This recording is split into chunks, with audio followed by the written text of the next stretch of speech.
Damp. Damp is one of the biggest bugbears of every landlord because most damp is not damp, it's condensation. And most condensation is caused by whom? The tenant. It's the way that they live in 90% of cases. And one of the things that we talked about was washing machines and tumble dryers. And drying washing. How do you control what they do? Well, the answer is you can't, because remember, you can't go in the property. You're not allowed to, hassle them every day. Excuse me, have you got your washing on that radiator again? So the fact of the matter is you can't. So within this new piece of legislation, tenant damage or tenant misuse is not covered. So if the tenant caused the problems, if the tenant took a crowbar to your boiler and went like that and smashed the thing to smithereens, you ain't got to replace it. You do not have to replace it. They caused that damage. They are responsible for the repair. Have you all heard tenant like manner? Tenants do not understand what tenant like manner means. There was actually a case heard by Lord Denning in the case of Warren v Keane way back in 1953. And tenant like manner basically says the tenant must take proper care of the premises. He must, if he is going away for the winter, turn off the water and empty the boiler. He must clean the chimneys when necessary and also the windows. He must mend the electric light when it fuses.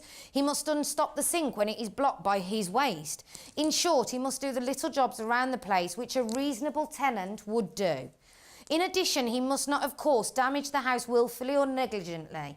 But apart from such things, if the house falls into disrepair through fair wear and tear or lapse of time or for any reason caused by him, the tenant is not liable to repair it. So in short, tenants should change light bulbs. As an agent, we have a 24-hour emergency call-out. How many tenants ring up to change the light bulb? It is not an emergency and it's your responsibility. They must change batteries in smoke detectors. On the basis that the smoke alarms worked at the start of tenancy, it is reasonable for them to maintain the batteries for the life of the tenancy. If the alarm becomes faulty, it's your responsibility. This one's a huge one. Repressuring a combi boiler. Do you know 60% of call-outs from gas engineers is the repressurising of a boiler? Why should you pay for that?